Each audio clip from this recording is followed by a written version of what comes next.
Ladies and gentlemen, hello and bonjour.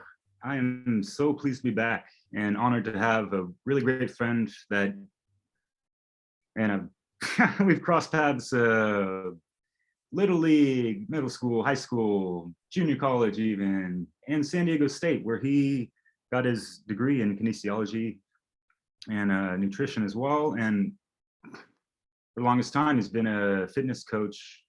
He's coming out with a book within the next couple of weeks, and I'm so eager and pleased to get in with him and pick his brain a little bit about it all, and to introduce this fine young gentleman and all the work he's put forth, over 20 years being a fitness coach, wellness coach, shadow work coach, if you will, and so much more, nutrition and everything is implemented. So Odysseus Andrianos, my brother, how you doing?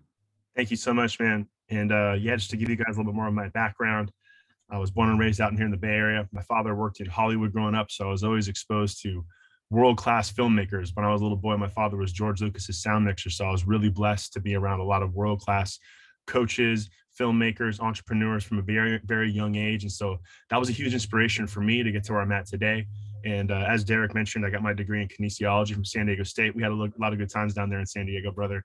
And that actually led me into fitness and getting into fitness and nutrition. I opened my own gym, ran that gym for 11 years. Eventually I opened a second gym with a $130 million a year corporation, who I still work with them today. And I've helped people all over the world lose thousands of pounds and get in the best shape of their lives. Now, with that said, I began to realize that the underlying issue is that people weren't really struggling with diet and exercise. They were really struggling with their mental and emotional health. And so when I got to the root of that, I realized it was emotions. And that's what led me to writing my book, Shadow Awakening. And I also have a video course called Shadow Awakening, The Dawn of Human Potential, because that's where I realized we are at in humanity, in society, is we are at the dawn of human potential. And everything that's happening in the world right now is neither bad nor good. We're just really beginning to operate more from a quantum level of consciousness, which I go very deeply into in my book. And specifically, when I say quantum, we're going to open up to far greater capacities and possibilities. Many people are stuck in this linear model of consciousness, and that's what keeps them stuck. So the essence of this and what we're talking about today is providing people the tools to actually heal themselves emotionally. When I say heal yourself emotionally, it's really about working with your nervous system. And that's why I love talking about this stuff, because literally the essence of my teaching is teaching you how to become your own healer, which the medical industry, pharmaceutical companies, doctors, our education system, they are not teaching this. So my whole goal is to be a pioneer. And when I say pioneer, I'm standing on the shoulders of giants, of all the great coaches and healers and wise men and women who came before me, and sharing that wisdom and creating a package and a system that can support people through that process. So thank you, Derek, for having me here today. And I know you got a few questions for me. Let's dive in. I got a few, man. Yeah. Yeah. And anyone on this path and that's trying to put out conscious content or, be any kind of life coach, you really inspired me to aspire to do something similar, brother. So yeah, so much love and respect to you for all that good stuff. And I got to admit, you've made me lose a couple pounds as well. And I'm back on the track of just like feeling so good about myself and, moving a lot of stagnant energy that I've built up over the past couple of years through a lot of heartbreak and yada, yada. And I've just realized, like, man, it's like a lot of simple things and the way that you can break it down and, teach people. And like you said, and here's the thing, like there's a lot of gurus and coaches and this and that. They're not always leading people to that self-empowered state of being one's own healer. And so that's why I definitely love the angle and approach that you're taking with all this. And I've seen the testimonies of your clients. I mean, they're incredible results, brother. So yeah. Thank you. And moving on to, it's been great that you're having this book as reference for anyone and everyone, especially your clients and all that stuff. And so yeah, I know that was one of your intentions for getting that book out, but what were your other drives and passions and motivations to get to writing on all this? Well, I'd love to touch on the fact that you mentioned the word guru, and the word guru is one who dispels darkness with light. Let me say that again. A guru is one who dispels darkness with light. Now, I think a big issue is people are seeking someone else to do that for them. I teach you how to do that for yourself. And so the reason why I got into this is the realization of the discrepancy within the marketplace is that so many people are relying on therapy and drugs and going to doctors. And there's nothing wrong with that. I want to call that out. But if it's not working and you keep doing it, that's actually insanity, doing the same thing over and over again without getting a different result. So the essence of all this really comes back to you learning to become your own guru, learning how to dispel your darkness with your own light. And the more people we get to do that, the more we actually heal the collective shadow of humanity. And just to specifically talk about what shadow work is it's making the darkness conscious. It's our repressed, suppressed, or denied emotions. When I say repressed, suppressed, or denied emotions, an example is like you repress your anger, your guilt, your shame for years, and then it's actually running your life unconsciously. So it's only when you actually acknowledge that emotional pain, you begin to work with it, that actually sets you free from the shackles of your past. And this can be the most greatest healing experience of anybody's life. And that's what I'm talking about, you becoming your own guru, because you finally face your emotional pain. And like I said, set yourself free so you can live the life that you've always deserved. Oh, yeah, man. I like that. Well, we'll put on that. And yeah, those good old shoulders that we're standing on of those wonderful giants that came before us, and whether they're still living today or not. Curious as to like, who are the philosophers, even coaches or researchers, anyone, mystics like Manly P. Hall or Joe Dispenza, Carl Jung, who were kind of like your top 3 people that you learned a great deal of? And Well, I love that you mentioned Carl Jung. And like the essence, like the more I got into studying like Jungian psychology, and like they say that he was the forefather of bringing shadow work out into the open. But the more you get into Jungian psychology, you realize the essence of it really comes from Taoist philosophy, the yin and the yang nature, and Lao Tzu, like the Tao Te Ching, and that's the way of virtue. And so like literally like in the last month, I've been listening to the Tao Te Ching, a recording by Wayne Dyer. I've listened to it like 10 times last month because it's just such deep wisdom. It's so powerful. And so like Lao Tzu. Yeah, you shared some with me. That was cool. Yeah. Yeah. His little chill beat, there's hip hop beats that go along with the recording. But other people that have really helped me out is Dr. Joe Dispenza. I mean, he is a straight legend in terms of his way of breaking down a lot of these ancient teachings. And Alan Watts is a big fan of mine. And like once I started listening to Alan Watts, I just kind of like, oh my God, like he wrote 26 books on Zen for Westerners. Like I really feel like the essence of all these teaching is we're reviving all this ancient Taoist philosophy, Buddhist philosophy. A lot of people in the West, they're completely asleep, like literally asleep. And that's where your shadow's running your life. And so by reviving this ancient wisdom, we're able to revive our potential as humans. And let me think of a couple other people who I've studied have really helped me out. I got all my books around me. Yeah, you got a lot of books. I've seen them over the years. So yeah, Dr. Thurman Fleet, phenomenal. The Body Keeps the Score. That was another great one. I was messing up. Bessel van der Kolk. Peter Levine. Yeah, that's the Watiko, right? You wrote that? No, that's Peter Levy. Yeah.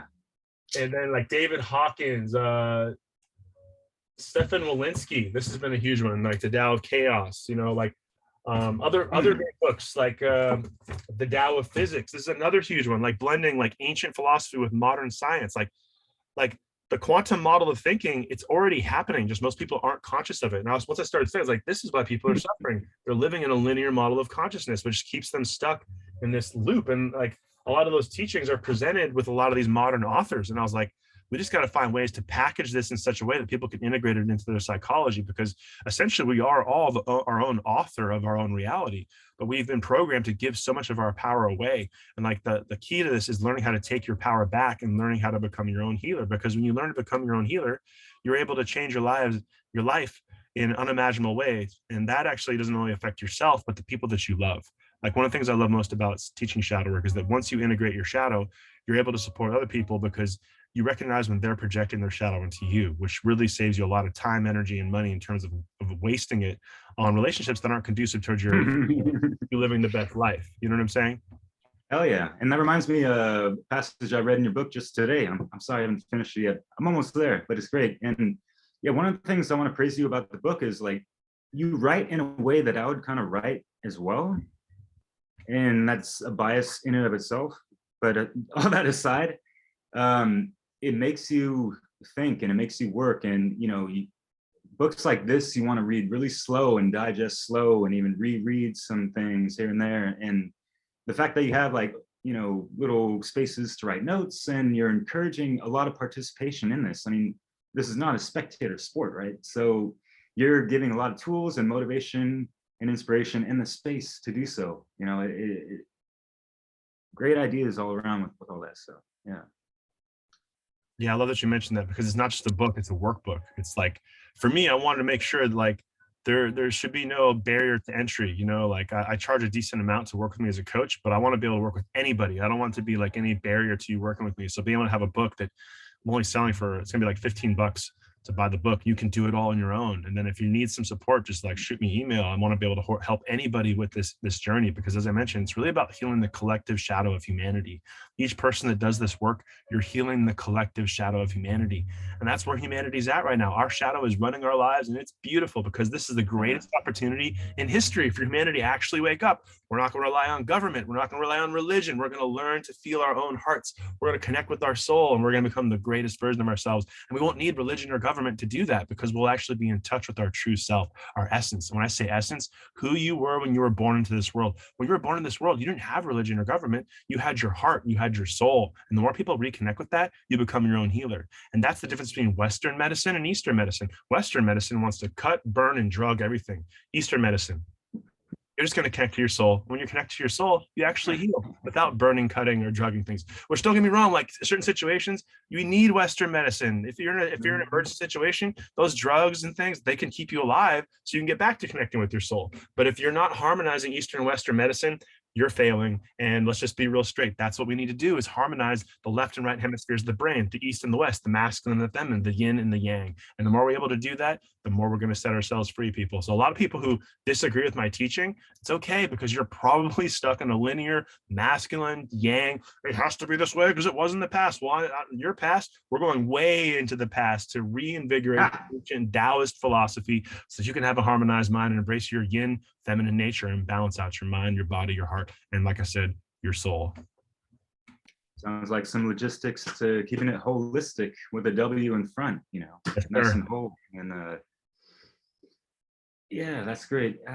Made me think of a couple things, but I think I didn't even mention what I read in your book in regards to healing the collective. And it's been said before, but seeing it written in a book, these are the things we want to have repetitively in our minds as well, that we are a drop in an ocean, and that's going to ripple out whether you want it to or not.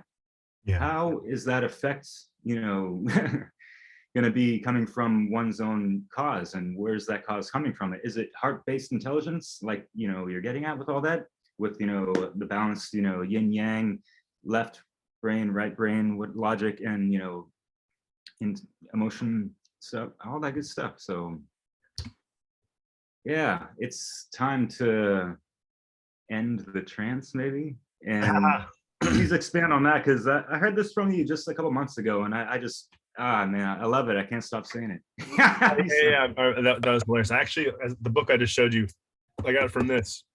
Oh, really? Yeah, cool. Yeah. And that's what essentially we're talking about, is transcending. And that's your ending the trance. Trance ending is ending the trance. That so many people are in this trance. It's like, I laugh, because like people are so addicted to their ego. Like, I am my traumatic childhood. I identify with my prescription drug. It is me. And it's not. I'm so sorry. It's not. And the more we actually end the trance and start to awaken to our true potential, like a Taoist mystic or monk, they realize they're connected to everything. And most people that are struggling, they're in a trance because they feel that they are this skin encapsulated ego, like, oh, I'm in this body and everything around me, what will I do? And they have all this internal chaos because they've never done their shadow work. So they're like this Oreo cookie, and they're the cream stuck in the middle of external chaos and internal chaos. And they're like, what do I do? Like, I need another anxiety pill. I need another depression pill. Cognitive behavioral therapy. And they're sitting there talking, and there's like nothing's actually changing. But coming back to your point of cause and effect, is most people are stuck and not stuck. They are addicted to being a victim. They love being a victim. They love waking up each day like, oh my God, I'm feeling something. I'm going to pop a pill, instead of actually facing the emotion that they're experiencing, because they're just dealing with effects. It's something that Mark Passio said, that dealing with effects and just like staying in victim mode is essentially rearranging the deck chairs in the Titanic. You've done absolutely nothing. You didn't do a damn thing wrong. I have rearranged the deck chairs. The Titanic is going down, but we rearranged the deck chairs so my life on the surface looks really good, even though it's going down. So the truth is, if you really want to change your life and get out of victim mode, you have to realize how powerful you are. And that's the essence of what I teach. I show people that you are the cause creating the effect. Let me say that again, because it's so powerful. You are the cause creating the effect. If you're living your life based upon effects, you will not only be stuck in victim mode, but addicted to victim mode. I'm just going to take my pill. I'm just going to keep watching TV. I'm going to keep using drugs. I'm going to keep masturbating to porn, playing video games. And there's nothing wrong with those things. But if you're not living the life that you deserve, it's nobody else's fault. It's nobody's fault at all. It's just the fact that you haven't examined your internal world in such a degree to realize that you are the cause creating the effects. And once you become the cause creating the effects, you're no longer a victim. And that's why I love shadow work, because you finally integrate those repressed emotions, so you're not living in that victim mode stuck in your past. And that is literally magical. Hell yeah. Flipping the script, man. That was really well said. Thank you. And because yeah, I mean, like, we do live in this collective consciousness, in this reality, and it's not just necessarily us behind the wheel of every single effects that happen to us in our life. You might get whatever, hit some kind of accident. I mean, just a quick example, but aside from all the external stuff from us, your book really helps people understand and gives some mental tools to work with, because yeah, we are inundated with media and people and situations in society that attempt to trigger us into reactionary states every day. And what your book is trying to do is help one navigate through all that and stay at a more responsible level to our emotions, like being able to responsibility, instead of just like this reactionary thing that other people want out of you, because we have like this narcissistic notion, even from government all the way down to your average person. Yes. And people trying to feed off of other people's energy and attention and all that, because they they can't get that self-perpetuated satiated feeling within themselves, if you will. Yeah, well, you have to look within. And that's essentially, like when I talked about like shadow work is essentially Taoist philosophy. It's the yin nature. And most of society is operating from this yang nature. Now, like yang nature is essentially masculinity. It's like a peacock that's showing off its feathers. And it could be you could be a male or a female. Women out there are trying to show off their booty and their boobs, which there's nothing wrong with that. I don't want to judge it. But if you're doing that all the time, you're probably really insecure. So you're using your body and flashing your tail feathers, which is really just yang energy, and men showing off as well. The true essence is the yin nature, which is the feminine nature. It's stillness, it's calmness, it's allowing your body to heal. And that's what happens. A lot of people, they stay so busy that they can't actually heal themselves. Now, I say that I'm speaking from my own personal experience. Now, like 3-4 years ago, I was running my 2 gyms. I had a film studio. I had an online business. I had an Airbnb. I had multiple businesses running. I was making over 6 figures. I was helping a lot of people, so it felt really good.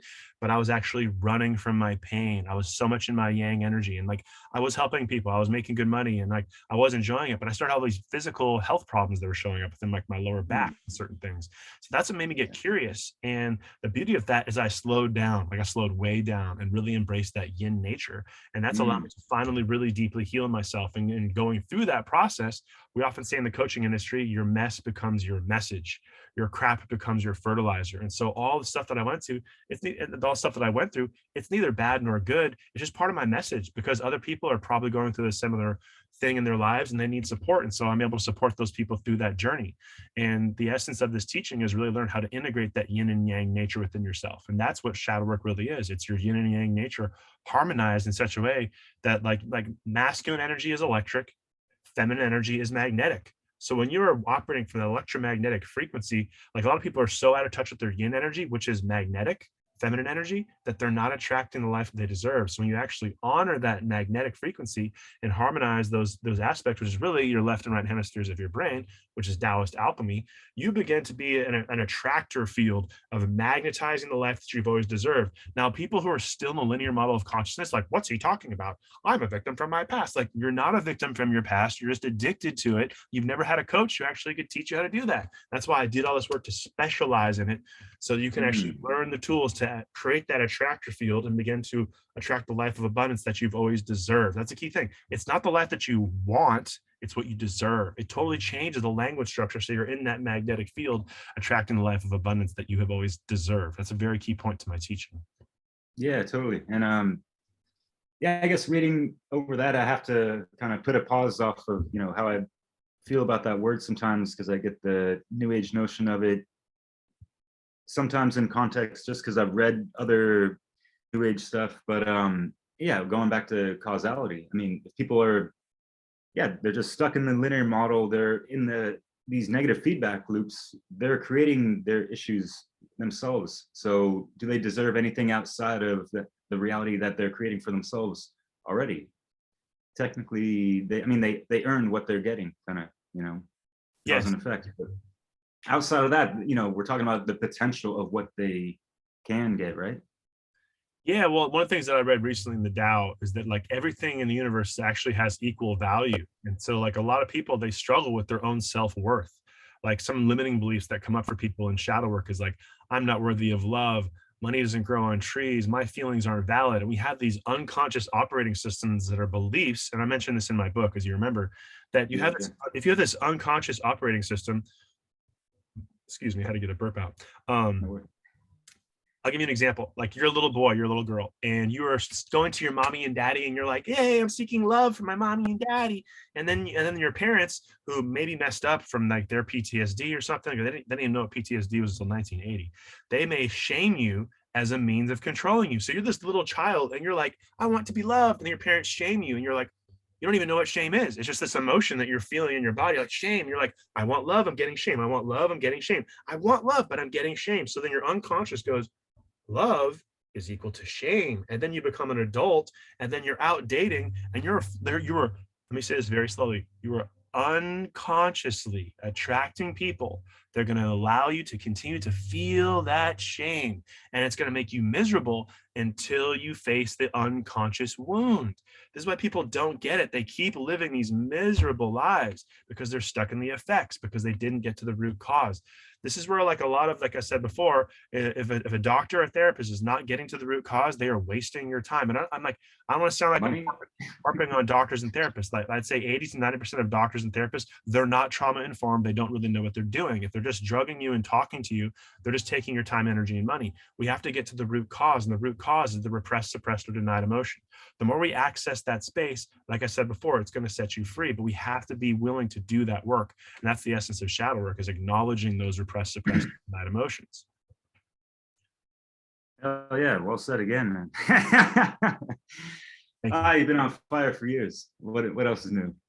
But yeah, it just makes me think, because yeah, being in just a different environment, and like kind of and you advise us in your book, which is great, needing solitude, like the hermit card, right? Really, get into a reclusive state so you can really, draw back and see, your life without any kind of being subjugated to anyone else besides you, and taking a digital detox helps as well, all that stuff. But yeah, like a dozen years ago, sorry, like 10 years ago rather, living in France, I mean, I had like, one of those spiritual awakenings, and just, going through the alchemical process of, and the shadow work, even though I wasn't even familiar with those terms per se at the time.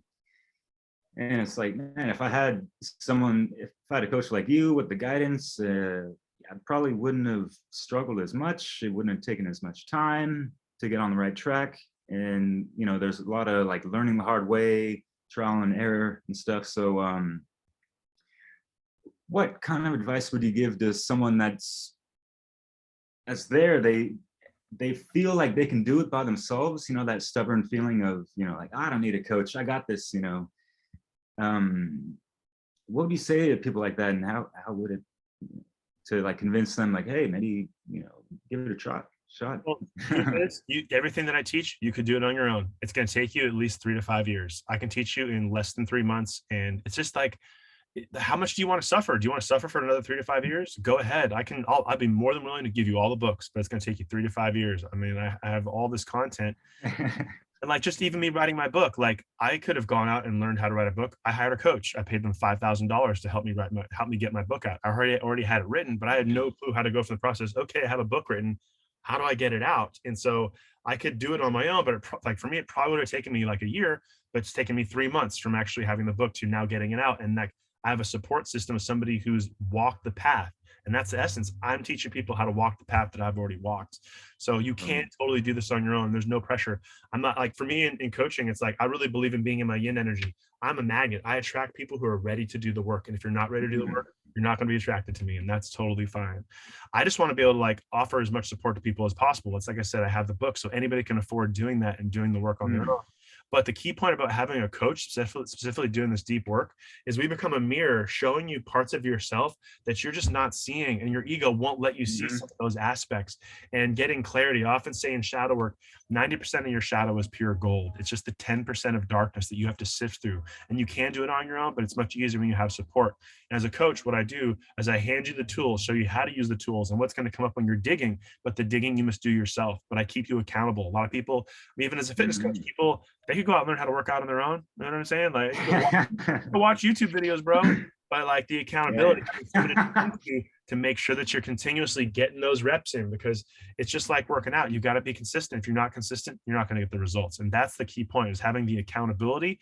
And the tools are out there, but I'm handing you sharp tools that cuts right through the BS real fast, so you can heal yourself in a much faster way. And that's really the key to this.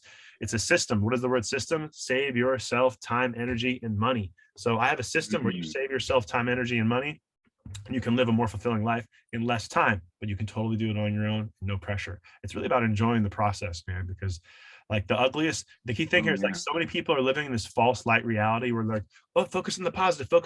But like, it's just the law of polarity. The more you face the ugly parts and really acknowledge the ugly parts of yourself, that's when your life actually becomes beautiful. And that's part of the essence of cause and effect. We have to face the ugly parts.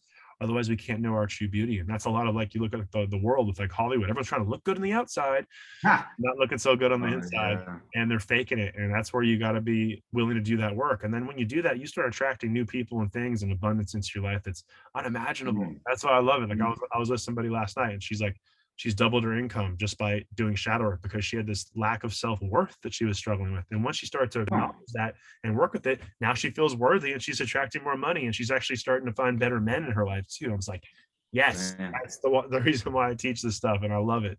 It's beautiful seeing the transformation. Man, that's great. Yeah, because that yang, or the yin energy, I love how, I mean, hanging out with you and working out with you over the past couple of months has really been great for me.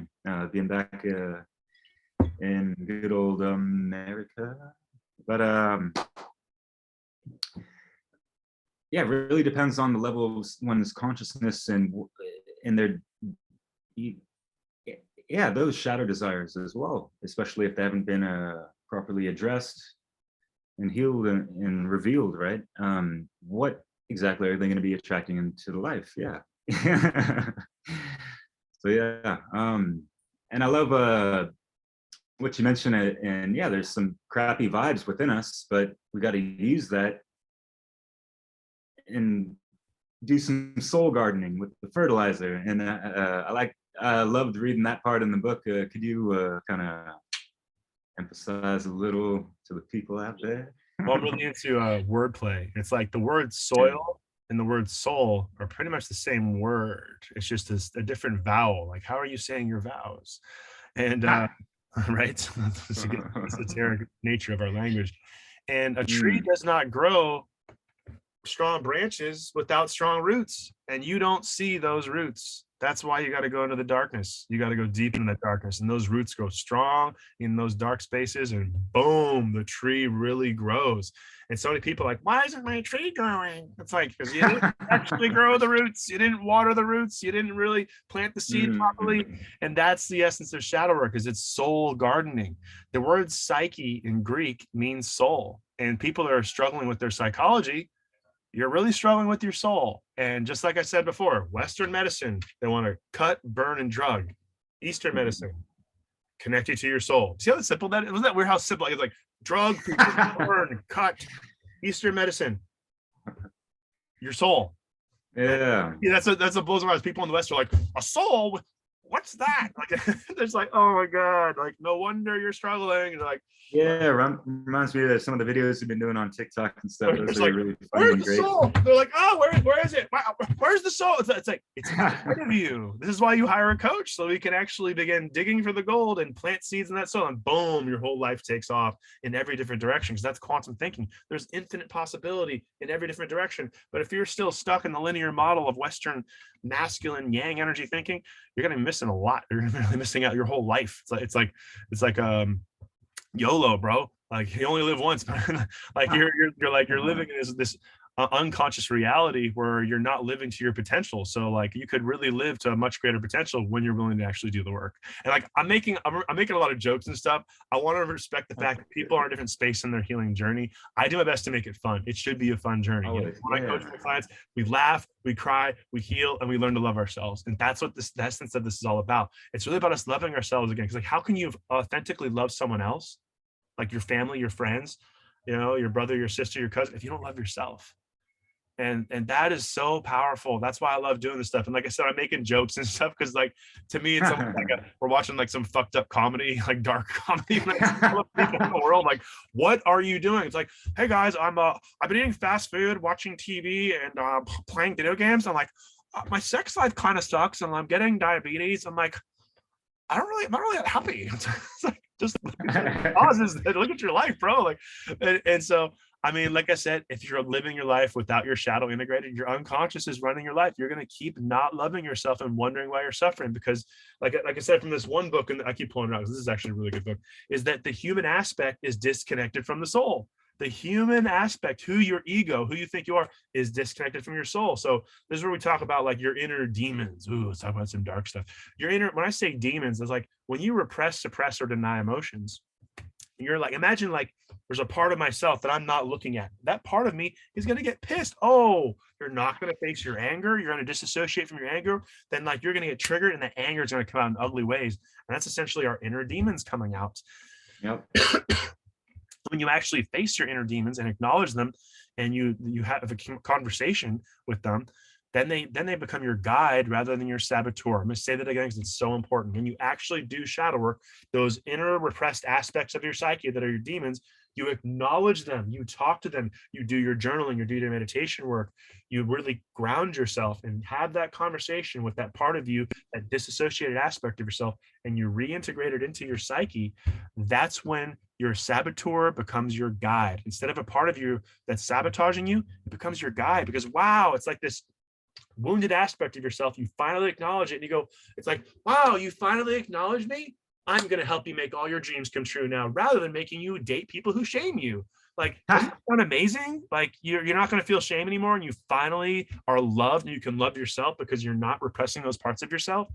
This is, like I said, like, even like for me, I realized how much I was sabotaging myself by repressing parts of myself. And just to share a little bit more about my journey, like, I realized I had a lot of anger. Once I got into the anger, I realized I had a lot of fear. When I got into the fear, I realized I had abandonment. My father, as I mentioned in the beginning of this conversation, my father worked in Hollywood. I have an amazing father. Like, I'm really lucky to have such a great father, but he was gone all the time as a child. So I had a lot of fear and anger that arose from that. And I repressed it. I denied myself feeling those emotions for years. And they were killing me from the inside. I think this is where a lot of men really struggle. We're like, don't feel that anger, don't repress that fear, right? But feeling those emotions really set me free, and it made me really actually love myself. Instead of repressing those aspects of myself, I began to love myself more fully. And that was like, you can't put a price tag on how beautiful that is, man. Like, when you finally fully love yourself, like, what's that worth? You know? Yeah, it's like an epiphany type of moment for sure. And yeah, you're living the love story, and that'll really yeah, like you said, open up all the doorways for all the fish in the sea, if you will. Yes. Yeah, absolutely. Well, I mean, it really Yeah, comes down at the end of the day. Doing this work is to have a fully integrated psyche. And when I say fully integrated psyche, it's a fully integrated soul. And that's like the soul journey in this life, is to reconnect with our essence. And when we do that, it really makes things a lot easier for us. And a lot of people are struggling, and it's because they don't really know how their mind works. They really have no clue. And like that's where we got to get to, where we teach people how their mind actually works. That's the rhetoric. We talked about, like, not that I want to get into like the trivium, but it's really a blueprint. One of the things I talk about a lot with, like, I blend NLP, neuro linguistic programming, is that people, the map is not the territory. So you could have a traumatic past and you have this map of like, I'm not worthy of love, and you get triggered and your old map comes out, I'm not worthy of love. And then you're not even paying attention to your current reality. You're using this old map to navigate your reality. And it's not reality, it's your map. And so a big part of like coaching people is helping to realize how that map, the how that they're navigating their life, they can start to rewire their mind and be able to rewrite that map. And then that creates a new perspective in how they can live their lives. And like I said, by integrating that psyche, they can love themselves completely. oh yeah, yeah. And I was hoping you'd mention, what the Greek word of psyche really means. We love etymology, don't we? And we love our trivium methods and the quadrivium and all that good stuff, man. It yeah, it's funny coming back to the whole Western medicine, cut slash burn, whatever, but it just seems like, what people have been conditioned to under this model, and they try to make it as simple as the Eastern, like, hey, it's all about the soul, baby. And they're like, hey, it's all about just this one pill you need. And it's just like, boom, like, it's like the instant gratification, that instant healing. Like, it's just touching the easy button without like the real inner work involved, and that's really what takes people away from that yin part of that holistic journey towards healing, as you mentioned. Yeah, absolutely, man. I mean, a lot of it, I think that I don't think I know. It's just people need to actually begin to really face, like, and look within themselves. And we're not taught how to do that. Like, I mean, like, that's where most people are struggling. They have no, like, our education system doesn't teach you how to balance a checkbook. What's even worse, it doesn't teach you how to balance your emotions. And a lot of people make poor emotional decisions because they don't understand how their brain works. As I was saying before, they're stuck in their amygdala, they're stuck in fight or flight mode, and it's really messing up their lives. And that's where, like, I've really learned, like, when I was younger, much more judgmental. I was like, why are people so stupid? Then as I studied more psychology and more psychology, shadow work, I was like, people aren't stupid. They're just unconscious. They're literally walking around reliving their childhood wounds they probably inherited from their parents, and they inherited from their grandparents. And we keep going back and back. And we can't blame our parents or our grandparents. They didn't have the tools that we have today. And that's where, like, I feel that in terms of psychology, humanity is like a little baby that just learned how to walk, and we're taking our first steps. And that's where we are in terms of understanding our psychology. That's where we are in terms of understanding our nervous system. We don't really understand how our nervous system works. And really, our nervous system is hardwired through our emotions. And the more we repress our emotions, it throws off our nervous system. And that nervous system dysregulation affects every aspect of our lives. So this is why I'm so keen. And I still have a lot to learn myself. Like, I'm really talented at what I teach. Got a lot of experience, but it's like one of those things. The more you learn, you're like, wow, there's so much more to learn. And like, I think being a true expert, really the only difference between being a beginner and expert is you're really able to discern truth versus lies. And so I'm able to really, like, if you know your stuff, I'm going to be able to call you out if you're speaking some stuff that's not real, And with that said, I'm still learning too, because like I still want to learn more about how this nervous system works. Like, this nervous system is like, it's a superpower when you have your nervous system harmonized, and when it's disharmonized, you're really going to struggle. Real talk. Yeah. And like, the first initial step for anyone going on any kind of path or just living any kind of life, isn't it just to be honest with oneself, not to lie to oneself, Yeah, well, if you have parents that lived a certain way, you'll unconsciously take on a lot of those traits, especially people who are very empathic. I know it's a trigger word for some people, but some of us are very empathic. And when I say empathic, you really feel emotions deeply. And people who are like empaths, it is hell. It is straight hell when you haven't learned how to integrate your emotions. But when you have, being an empath is like a superpower, because you're way more intuitive. You have almost psychic abilities. And that's one of the things that I've learned, like, and especially after 20 years and 20,000 hours of coaching, I just kind of like know what people need to hear by like listening to their language structure. As I mentioned, my father worked in Hollywood. He was a sound mixer. Like when I say sound mixer, we're talking 9-time nominee for best sound mixer in the world, like literally one of the best listeners in the world. And what I learned from my father, and I love this about my father, is that you take the word heart, H-E-A-R-T, the center of the word heart is ear. So we have to learn to listen. Most people their mind is just going so fast. They haven't learned to listen to their own heart. And that's where it's like being brutally honest about your wounds. It's like if you had a laceration on your leg, you wouldn't walk around bleeding on everybody, but that's what people are doing with their emotions. Like people are wounded emotionally and they're walking around bleeding on the people they love, and they wonder why their relationship sucks, because you have a wound and you're not facing it, and you're causing a lot of harm to the people that you love. Not that I'm trying to like guilt trip people, just being brutally honest about this stuff. It's like people have a laceration, they put a little like Band-Aid on and like, oh, this is gonna fix it. It's like, no, you gotta actually face it, bro. Like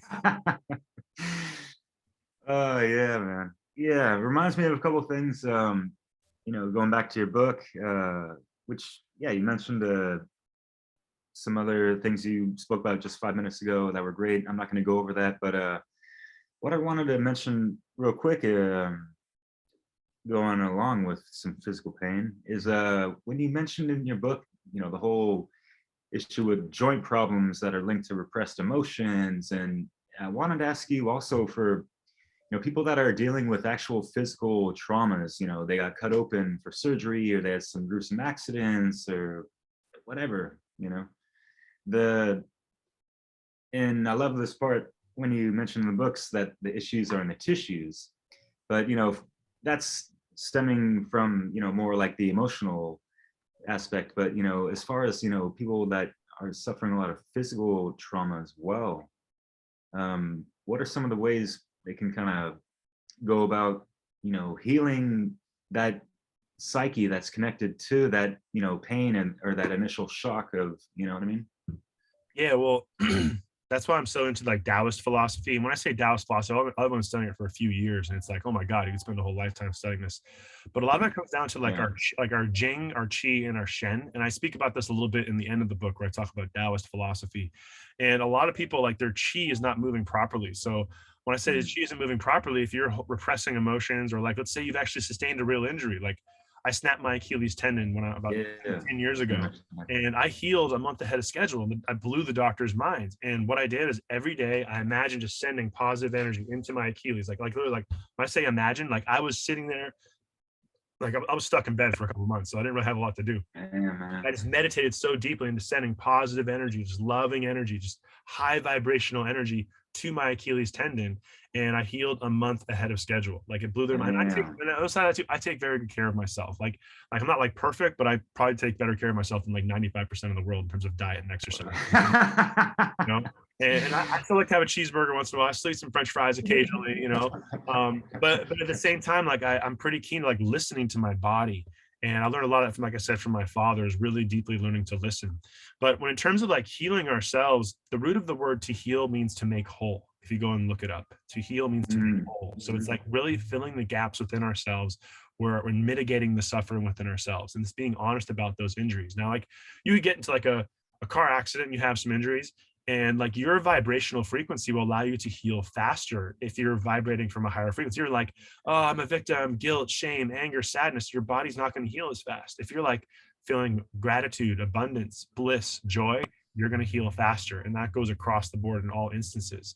And it's like people who get cancer, the people who believe they're going to heal are usually the ones that heal. Like my mother had breast cancer, and she healed. It was only stage 1, but like she was so loved. When you don't have people that love you, you don't love yourself, it's very difficult to heal. That's why like a big thing for me, we need to build more communities. We need to have more support. And like I'm kind of going all over the place a little bit here, but like specifically, like I work with a lot of women. I'm starting to work with more men. We need more spaces for men to feel safe talking about their pain. So many men, we bottle our emotional pain up. That was me for a long time. And when men don't feel safe feeling their emotional pain and expressing it, we hold on to it internally. And this is a personal opinion. I think that's the root cause of much of our cancers, fibromyalgia, heart disease, is because we're repressing our emotional pain. And that's what's killing us from the inside out. And so like one of my long-term goals is to develop a retreat space where I can help people get out into nature, take away their phones for a few days, and let them really reconnect with the earth and do very deep Totally. healing work, because I feel like that is the what we really need more than anything else. We need more community. We need to love each other. And that's where so many people are struggling, is we forgot to love each other. And love is kryptonite to this broken world. Like, let me see, Ah, we're living in fear. The kryptonite to fear is love. And that's where we got to get back to. totally, man. Yeah. Well said. And yeah, you're absolutely right. And it is quite tragic that yeah, from the older generational, traumas that, our elders have, gone through and all that stuff. Yeah, in society in general, it just wasn't a popular thing for men to be able to just express, deep emotional, sentiments and stuff. And they even got their asses kicked by family members for doing so, or this and Yeah. that. And yeah, as a male in this incarnation, I feel that it's too bad that, among men there is no real safe space. For me, I've always thought in my mind, like the majority of men would only feel vulnerable enough to share and shed their emotions in, with a woman, Mhm. their partner, and the one that they confide in the most, that they love the most, even if they might not be treating them the right way all the time or whatever, because they're still projecting their unconscious shadow and et cetera, et cetera. What do you think about that? Well, I feel like there's, like, it's always like the key thing is having people who really know how to listen to you. But it's like different, like being able to express your emotional pain to like your girlfriend or your wife, or like a woman, versus being able to sit with a group of other men. And women need this too, to be able to like sit with a tribe of like your same sex and be able to talk about your stuff, because it's just a little bit different. I've coached a lot of women. I've been in men's circles, and like I feel like a lot of men really need to have men's groups where they feel safe talking about their stuff. And because it's just a different vibe when you're talking with women, and it's different for each person too. It's very subjective. Mm, Like personally, I'm really good at talking about my stuff. It's not an issue for me. But like I found that some people, they're just not going to feel safe, and we want to create yeah, a safe space so they can talk about their stuff. And so I really feel a lot of men, because of their trauma from their fathers not allowing them to express themselves, they have internalized it, and like they can talk to a woman about it, but they really need to talk with other men. And it's the same thing yeah, for women. Some women, they have like a lot of trauma with their mothers, so they need to sit with a group of women so they can express that. Like I said, this is like, it's subjective. It's really relative to the individual and their experience. But no across the doubt. board, we need to have more safe spaces. We need to have coaches, healers, therapists, doctors who are properly informed of how to do this work. And like I'm still learning, Yeah. Oh man. better tools of how to teach this stuff, because we have to have those safe spaces. It's in those safe spaces that you can become vulnerable enough to actually heal your wounds. And like this is what people need more than drugs or therapy, is like to have like a community that loves each other. Yeah. Like Yeah, that. that made me think of Narcotics Anonymous, Alcoholics Anonymous. Why not Emotionals Anonymous? Not the same, 12-step program type of stuff, but obviously, like, just along the lines of what you're talking about, some kind of community thing. And yeah, just thinking about, there is those safe spaces for people to kind of in AA. People expect to see other people crying and letting it out, right? But in a different context altogether, obviously. But yeah, moving along now, unless you want to say anything about that. Oh man. So I wanted to mention real quick, because yeah, just other things I've noticed with a lot of men, especially in regards to like numbing their pain, avoiding it, finding distractions, and not just taking the proper time and attention and energy to focus on, their heartbreaks, their, shadow issues, inner work that they, feel like is worth addressing, but it's a small little chatter in their mind. And what like for me, for example, after I got divorced from my wife, I was like, I don't want to be here. I need to go to my room and cry for the next month or so, whatever. And my coworker's like, yeah, you should be working even more than, just, that's what I do. I just work as much as I can just to forget about it and not let it, not think about it and all this stuff. And it's just like escapism, hey, they're getting some monetary gain, but it's like they're escaping and not being able to address the problem, which could, yeah, obviously become worse and, be repressed and be projected out, in horrible ways. Well, I love that you said that, because you just reminded me of something I read in this book on Chinese face reading. Ah, And yeah. often the traumas we experience in life, this isn't even my opinion, I just read this in studying medicine. The traumas we face are actually part of our healing process, because we need, like, and I want this to be like blanket statement, every situation of trauma, like you were physically abused or Of course, sexual abuse or something, not every situation, but often the trauma you face was something your higher self puts you through so you could learn a lesson and find your golden path in life. And when I read that, I was like, whoa. Because like it goes right along with what I say in my book. What's happened or hasn't happened in your life is neither good or bad. You choosing to see it as good or bad is you being stuck in duality. And when we come back to the space of like forgiving the people who harmed us, forgiving ourselves for holding on to the pain, that is what sets us free to like actually acknowledge like the pain that I went through. Now I'm much more legit of a coach because I actually went through the shadow journey, right?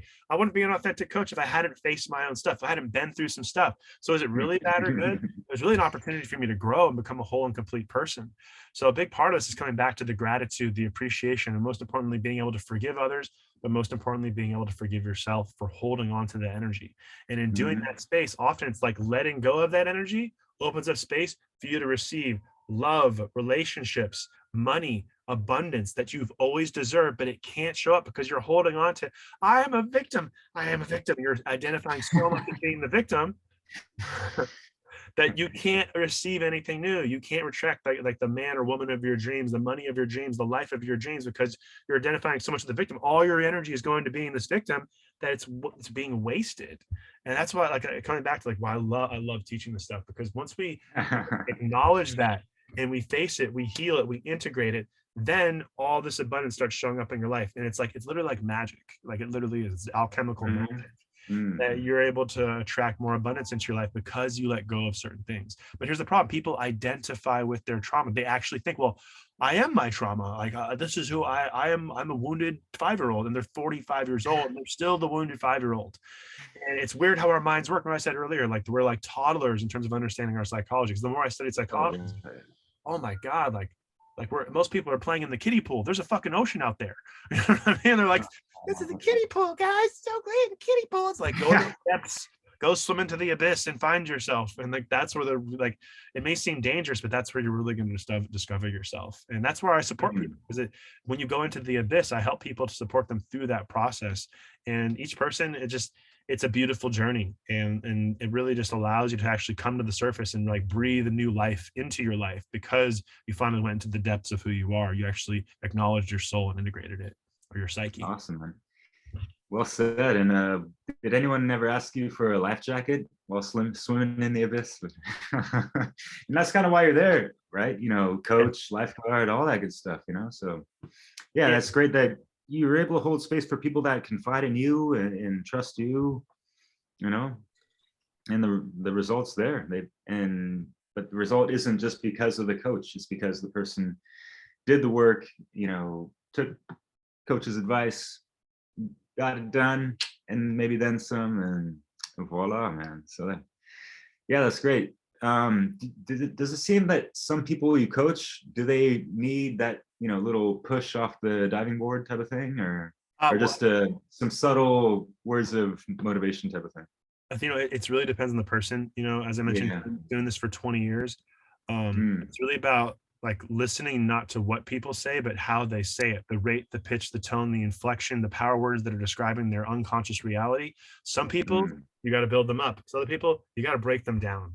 And it just depends on the individual, right? Some people they've already been broken down so much, we got to build them up. Some people have built themselves up so much that it's like such a false ego, they have to break them down. And it's almost like an analogy, like you break your bone and then it heals, but it doesn't heal right. So you got to re-break it. And it's kind of like that sometimes. We have to break it down because you didn't heal properly. And so, I mean, that essentially it depends on the person. That's where like working with a coach like me, I've been 20,000 hours. Like I'm not gonna say I've seen it all, but I've seen enough where I'm able to know what people need. I've tapped into that intuitive nature where I'm not thinking so much, Man. feeling into what your needs are. And that feeling into that space, I help you to feel into what your needs are. Really about cultivating a connection to your highest self and bringing that energy into the space where you're able to actually face your wounds and feel safe going through that process. Because if you don't feel Man. safe, your shadow is not going to change until you feel that safe space and you honor or acknowledge those wounds. Yeah, yeah. Well said. And in your book, you talk about how, the unconscious, subconscious, mind field is more or less, it's not logical, right? It kind of sees things in blobs and shapes and all that. And for me also, I would interpret it as well as kind of just like ineffable feelings or ways to describe certain feelings, or in a sense, would that also work? Well, But also just help me make this abstract stuff make more sense. the analogy that I used, and I've had a lot of world-class coaches tell me this is a beautiful way of expressing it, Yeah. is shadow work there's essentially 3 levels to the mind. There's actually 4. We're going to focus on 3. So we have the conscious mind, the subconscious, and the unconscious. And the way I explain this, it's like a boat that's trying to get to its destination. And you're like, I want to lose weight, make more money, find true love, whatever it is. And you're like consciously above the surface, you're like rowing towards your goal. Like, yeah, man, I'm doing this new diet. Yeah, it's gonna be great. Like I'm working on my body's gonna look good. And you're like run. And then like, why am I not getting my destination? It's like, because you're fighting the current, and the current is the subconscious mind. So the current, which is the subconscious mind, only works on images. So the images you have an image in your mind of not being good enough, you're going to be fighting that current. It's going to be very difficult. So I had a lot of success as a fitness coach helping people shift their subconscious mind. And then when I started getting into the deeper works of the unconscious mind, it was the realization that many people weren't just rowing the boat, they're actually sitting on the back of the boat, looking at the wake of the ship, which is just their past, and defining their future by looking at their past. So like, where's the boat going? And then even worse, many people had actually thrown anchors into the water. Those anchors were latched onto a rock, and they're just going in circles because unconsciously addicted. I am the abuse from my childhood, and they're just going in circles, and then we're like, why am I not changing it? So when we work with the unconscious, it's deep. It's those anchors deep below the surface. And I'm explaining it logically, but it's not logical when we get in there. But the essence is we actually remove those anchors, pull them back on board. In some cases, we cut those anchors. That sets you free unconsciously. The blob or the shape we talked about in the unconscious then begins to sift up into the subconscious. Now it's more of like an image, okay?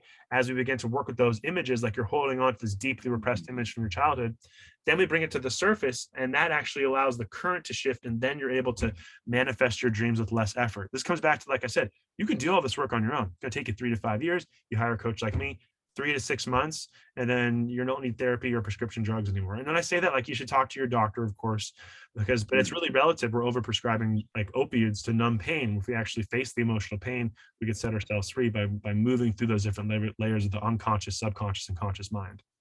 Does that make sense? Oh yeah, totally. Yeah, great stuff. And have you worked with the clients that were kind of recovering from drug abuse or addictions? And yeah, what were some of the things that seemed, I mean, I'm not going to ask you again because of course it's subjected to the individual. Yeah, of course. Oh man, that's great. It sounds like you were definitely able to help them. In your book, you talk about the good old 3-2-1 reframing process. Yeah, that's really cool. I like that. I know I'm shifting to a different, topic about what we're discussing, but yeah. Was there anything you wanted to mention about that? Because I really like it. We're talking about the third person, the second person, and the first person, and this is just something I've kind of been or I don't know, I've had this disposition in my life, like always looking at things from different perspectives, and looking at from the third perspective, but not always the 3 perspectives, but man, it's just getting outside of just like the main narrative that we're in our ego minded head and stuff with the it's just really interesting. And I find that a really great tool for anyone to be, looking at themselves, right? And looking at any kind of situation that comes up or triggers them or they're not looking forward to, whether it be workplace or whatever, right? Yeah. Um, Talk about all that good stuff. Well, I'll let people who want to read my book get into the actual 3-2-1 process. It's actually been Word, yeah, yeah. I've heard it from many psychologists, many NLP Okay. experts, but let's talk about it from a different perspective. It's like a Taoist perspective. Yeah. It's being able to look at things both objectively and subjectively. Now, subjectively Okay. is your own opinion. So people get stuck in their subjective opinion, which is essentially like spotlight vision, which isn't a bad or a good thing, but you could only focus on one thing. And moving to an objective reality is like floodlight vision. You're able to see all things. Now, neither one is like 100% correct because there is your subjective truth, but there's also the objective truth. So being able to balance those two, most people are so addicted to their subjective truth that they have an image in their mind that they identify with, and that's the root cause of their suffering. So the reframing process allows them to reframe the process, going through that 3-2-1 process, where people are able to see things from third person, second person, and first person. And this reframes how they experience the trauma. And this allows them to actually begin to, in that reframing process, as I mentioned, like the story of the boat, the image held in the subconscious mind or even deeper in the unconscious, as you reframe it, it's not like this big thing in your unconscious. It actually becomes smaller, so it's not running your life. And then when you get triggered, it's not going to throw you off as much because oftentimes it's like the issues in the tissues. It's actually in your physiology, and then you're able to mitigate that stuff, and it relieves a lot of dis-ease that you could have or could show up in your life because you didn't face it. So that's like the essence of it, is really coming back to subjective and objective nature. Like a Taoist monk understands the difference between subjective and objective, and really the harmonization of those two is almost like the yin and the yang once again. Boom. Hell yeah, brother. Well said. Once again, my friend. What were some of the more challenging or the most challenging parts of putting this book together? For Like you writing, not necessarily, the marketing stuff and all that stuff, but like it's still coming up for me. It's like and I've been coaching 20 years. I've given speeches to $100 million a year companies. I've made most of my dreams come true, but it's just like the imposter syndrome. When I say imposter syndrome, it's like I really believe that everybody should be talking about mental and emotional health problems. And I'm fighting this uphill battle where people say, well, you're not a doctor and you're not a therapist. You can't talk about this stuff with people. I'm like, shut the fuck up. Everyone should be talking about mental and emotional health problems. That's why I wrote my book. I do not need to be a doctor. I do not need to be a therapist. Everyone should be talking about, and sorry, I'm a little triggered here because I'm so sick of people telling me that because they're addicted to this appeal to authority, we have to have a doctor tell us. Like, no, go learn how your body works. That's what I did. And I'm just teaching people how their body works. And there's nothing wrong with that. Okay. That's the real essence of this. We don't need to be a doctor or a therapist. We all need to learn how our mind and our body work. It's disconnecting our mind and our body, the disconnection from our hearts. And that's why most people are suffering, because they're not listening to their hearts. And that's why we have heart disease as the leading killer, because we're not listening to our hearts. And that's like the big thing for me, is like, I'm just so sick of people trying to tell me that I'm not an authority. I am an authority. The root of the word authority is author. And I got my own book. So go read my book, learn to become your own healer. We don't need to be doctors or therapists. We all need to learn to become our own healer. And that's the truth, baby. Like the more we can do this work and learn how to do it and build more community support, people won't have to go to the doctor or therapist as much. It's a huge racket. So we need to learn how these things. Like I said, I don't want to knock doctors and therapists. There's some that are amazing out there that have really helped me too. But we need to all learn to become our own healer. So that's been my biggest challenge. And like I said, hiring a coach helped me. Like coming back to like having a coach support me through the journey of getting my book out has been huge for me, because it probably would take me a lot longer. That's awesome. Yeah, she seems like a sweet woman. I'm glad you hired someone that's perfect for the situation. So yeah, that's awesome. Why do people die from their way of life or their diets? Well, the word diet comes from the Latin word dieta, meaning way of life. And your diet isn't just the food that you eat, it's the thoughts that you think, it's the media that you consume. And if you have toxic way of life or dieta, it's going to slowly kill you from the inside out. And we talk about like gut health, and like I have a degree in kinesiology with an emphasis in nutrition, right? Is that like your gut is essentially what's called the mesentery system. This comes back to like a lot of my learning most doctors aren't talking about the mesentery system. They only acknowledged it like 2 or 3 years ago that it's an actual system. They've known for thousands of Damn. years in Eastern philosophy. The mesentery system is the second brain. The mesentery is all Yeah. like the fat tissue that actually holds all your organs in place. And like I said, it's the second brain. So people struggle with their gut health. And like some of my advanced coaching that's not included in my book or the video courses, I'm teaching like Taoist 5 element theory, and your stomach is associated with the earth element.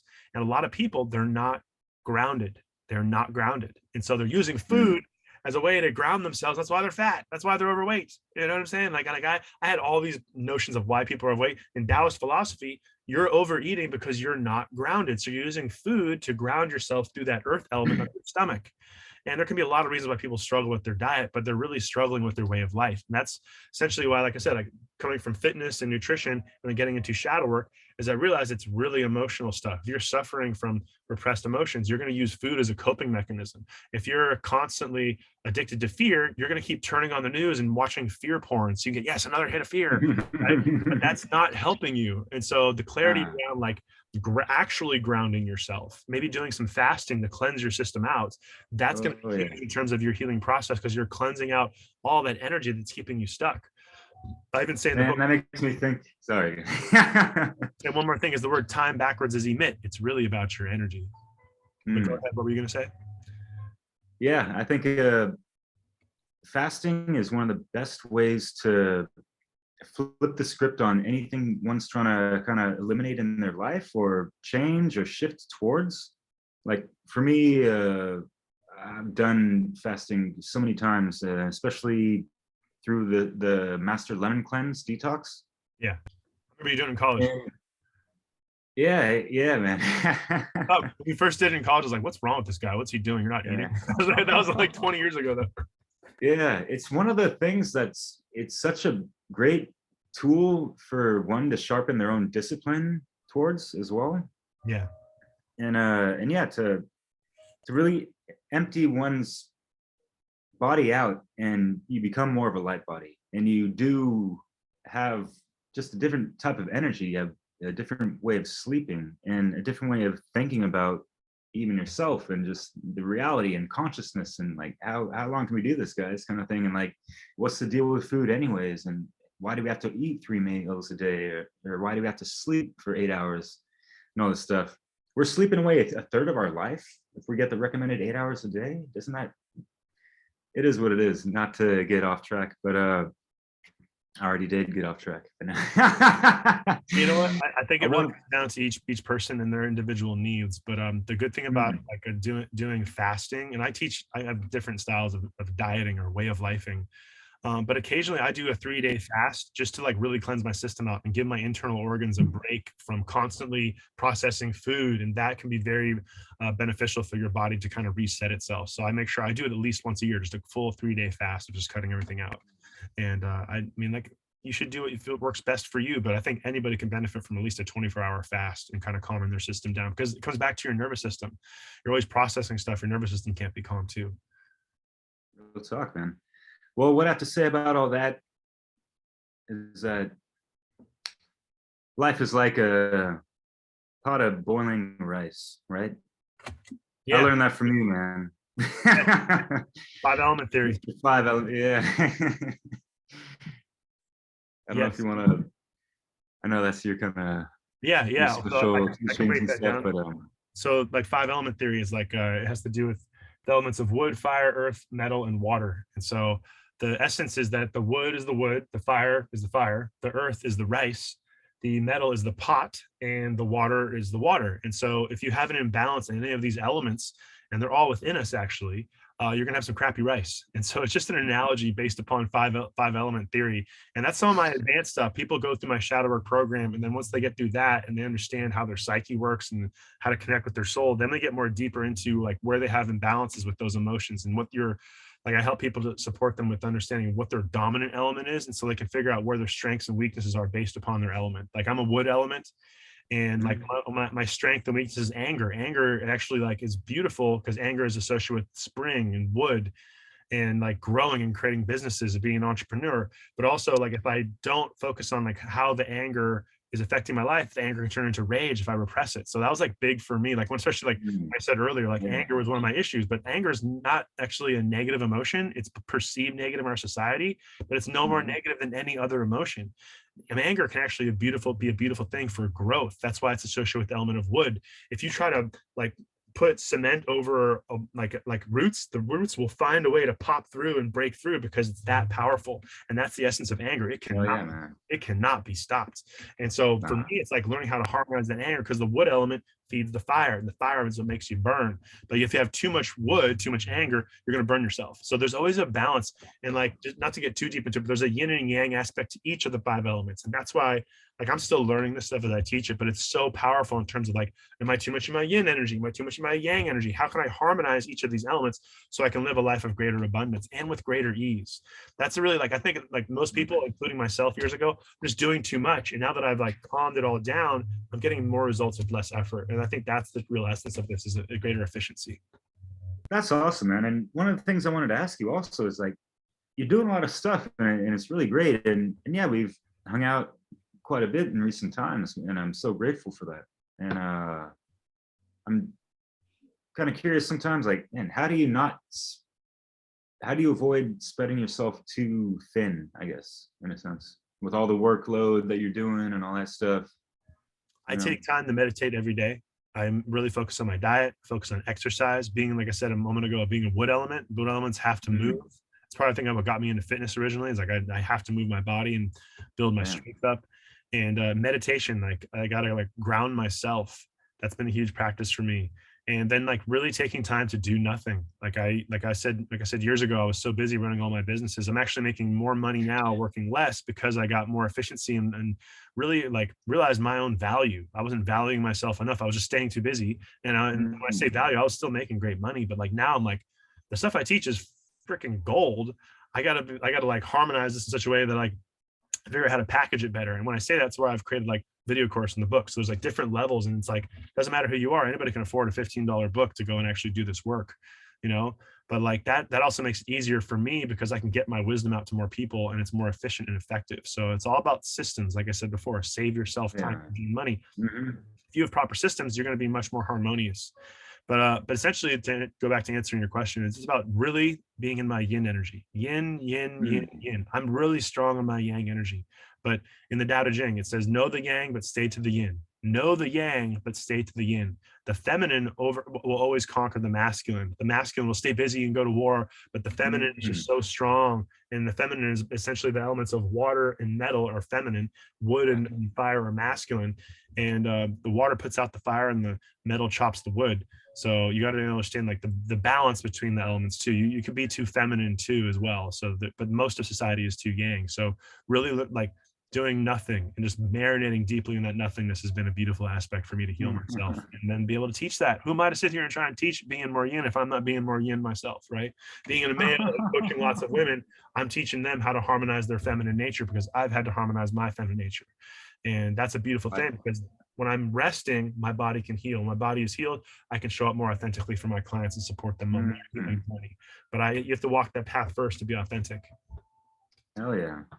Yeah, because folks, this is a real guy, doing work with real people, face to face, hands on type of thing. Give me everything. Just like that. No. But yeah, it's not just, and you do videos and stuff like that on the side. That's part of, everything that's, benefiting your clients and all that. And I've been lucky and very thankful for you inviting me on to some of those presentations. But a lot of people get into their mind like, oh yeah, we're just going to put on a bunch of YouTube videos, and there's so many angles that we can take towards adding value to people's lives and all that stuff. And yeah, I just had to mention that just because we're on platforms like YouTube, and they might look at you and think like, oh yeah, where's his YouTube channel at, and this and that. Or no, this brother's got a website and his YouTube channel, of course. We're gonna put all those links in the description, of course. But the majority of what you're doing is just in real life, man. And that I love that about you. And that's really just, yeah, very inspirational for me. Thank you so much. Well, that's the whole essence of this, is being a mirror to other people's greatness. And I've been saying that for 20 years. That's really all I'm doing, is I'm mirroring your greatness. A lot of us forgot how great we are growing up with my Mm. father working in Hollywood. I grew up thinking that being successful in business was easy. It's not actually, but I grew up around so many successful people that it was like, it's actually integrated into my unconscious. They're like, you just build a business and you just do it. And like, it's not, it's much harder than that, because I failed. I had a clothing printing business, totally failed, like I failed in business as well. But it really comes down to like mindset and how you're harmonizing your emotions. So that's a big part of like seeing my father and working in Hollywood, which is one of the most stressful and traumatizing industries in the world. That's Oh, really yeah. was integral for me to becoming who I am today, because a lot of it comes down to that mindset and, like I said, harmonizing your emotions. When you have those two aspects working together, it's an alchemized mind, and the world becomes your playground. That's really what it's all about, man. Life's too short or it's too long. Who cares? It's really about playing and enjoying the journey. And I fall victim to that too. Like I get too much in my masculine sometimes, trying to do too many things. But like I said, coming back to that yin, just being more like in that childlike state, having fun. Like recently when you and I were hanging out, just going and playing basketball, just going bike riding, just get back to having fun. And too many people are so like worried about the Yeah. cost of living going up and all this crap. Like maybe the cost of living is going up, but what's the cost of you not living a fulfilling life? And that's really what this comes down to, is you living a fulfilled life. Like it all comes down to your energy. Remember, like I said, time backwards is emit. It's really about the energy you're putting out into this universe. And that energy you Mm. put out in the universe starts with yourself and how you're harmonizing your emotions to love yourself authentically. And when you love yourself authentically, you're going to attract more abundance into your life. Believe that. Believe that. That's a fact. Yes, sir. Oh man, what was the easiest part about making your book? Man, honestly, like I'm like I feel like I'm a pretty good writer. Like my dad said that my best gift is writing, which I don't fully agree with, but I've Ooh. always just had a knack for words. I wasn't always the best with numbers, but like one of the only A's that I got in college was in speech class. And Oh wow, cool. I just look at like writing is just a form of getting things right. Like things are not right, and we want to get them right. So you write them out, and your ability to express yourself. So I've always been pretty good with words, and just being able to Mm. concisely put them together to create this masterpiece. I believe that I will write more books in the future, but yeah, the easy part was just really transmitting this information in such a way that people can just hear my voice, and hopefully they read it and they feel it in their heart, because that's really the Mm. essence of this teaching, so that I can help you to open your heart back up, because a lot of people, their hearts are closed. And so I had to do a lot of work to open my heart up. I'm still doing it. I have coaches that I work with, like, oh, your heart's finally opening. I'm like, oh, it is finally. Beautiful stuff. Because that's really what this work is all about, is helping people to open their hearts up and really love themselves. Hell yeah, man. Yeah, yeah. Yeah, it's been a great read. It's just one of those head nodders, like, yep, yep, yep. All killer, no filler. Here we go. Hell That's what I've been hearing. yeah. I've been hearing that from a lot of people. I got a number of other coaches who've been reading it, and they're like, oh man, like you just break it down so well. And I really hope that it helps a lot of people on their healing path. That's the only like that's all what it's Likewise, all man. about, man. Like that's the only reason I'm here, is to support people on their healing journey. And Damn. I really appreciate the support that you're giving me and everybody else. Like I have my days where I'm like, what's going on? Is this working? And I just have my days where I doubt myself. And so your kind Mm. words and the people that chime in and support me, like I really appreciate that a lot, because the essence is getting back to building this community where we all love each other, and we stop Hell just yeah. staring at our phones and our bank accounts and stressing out, and start looking each other in the eyes and like really loving each other. Like, that's beautiful. Community and human connection. We're craving that more than ever these days. Uh, yeah, man. Yeah, we could use that more than ever these days, because yeah, in these uncertain times since the dawning of the Rona and inflation and whatever else is going on, man, it just seems like things are so polarized, and and we really do need to bring it back to that, eye contact, human level in so many ways, on so many levels, with so many people. Yeah. And there's so many ways to go about it, but yeah, if people are still operating from their shadow, what's great about, and you mentioned this as a constant reminder throughout the book, giving a lot of great other, reminders, is that once you get in touch and implement and integrate the shadow aspect,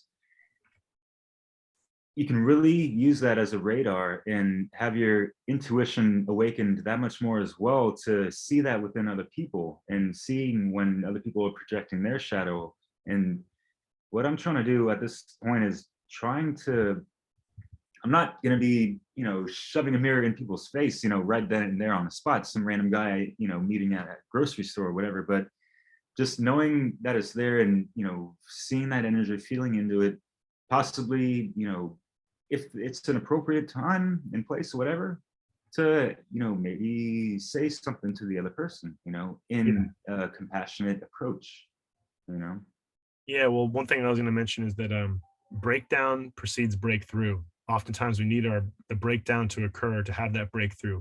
And everything in the world that's going on in the world, I cannot stress this enough. Everything that's happening in the world, it's happening perfectly. Like I used to like really stress out, but I'm like, so many people, they're not facing their pain and they're not going to see change happen until they face the pain. And that's most of where our society's at. And there's people in the world that really benefit from people suffering. So they're keeping that suffering going. And that's why I'm doing this work. Like the grand scheme, am I doing this because I want to make $1 million? Like, sure, I want to make $1 million and build a dope ass retreat center. But the real essence of doing this is teaching people to become their own healers so we can break the chains from this dying system and from the ashes rise like the phoenix and support people after that we go through this breakdown to have a breakthrough into the essence of human potential, which is the next stage of human evolution, which comes back to the nervous system and our emotions. And the night is darkest just before the dawn. And that's what this book is all about, the dawn of human potential. We're going through the darkest night of the soul. And as soon as people stop trying to look at like, oh, I'm going to go eat Doritos. Oh, I'm going to go watch TV. I'm going to go masturbate to porn. This will feel good. It doesn't feel good. You're faking feeling good. When you actually face your pain, you'll find things that actually invigorate your soul and you'll love yourself in such ridiculous ways. It'll be amazing. But that's the breakdown. We have to go through this breakdown. We have to go through this dark night of the soul for humanity to evolve, grow, and thrive in unimaginable ways. So appreciate the journey. I have my days where I'm down on myself. I'm like, this is where we're supposed to be. I was born into this world perfectly at this time to support other light workers, healers, and coaches, guides, shamans, whatever you want to call yourself, so that they can step into their role to be the greatest version of themselves. And collectively, like Ram Dass said, we're all just walking each other back home. We have to hold hands and really honor each other on this journey. And we have to shun the fear and step into love and really open up our hearts to create and manifest that. Wow. If you want to end it there, it's been an hour and a half. I can't see a better way of ending it. Let's do that. Break it down, man. That's the spiritual alchemy for you. Just love it all. Yeah, just a final shout out. If you want to learn more about the work that I do, check me out on YouTube, Odyssey Mentorship, my website, odysseymentorship.com. I'm on Instagram and TikTok. I am ODY1 Kenobi. I am OD1 Kenobi. My father worked on Star Wars, so I got the Star Wars vibe going. Also, check me out on Facebook. Like any support, like let's build the tribe. Reach out. If anything I said resonated with you, feel free to reach out. I'm be more than willing to send you a free copy of my book. Or August 7th, my book comes out on Amazon, Shadow Awakening.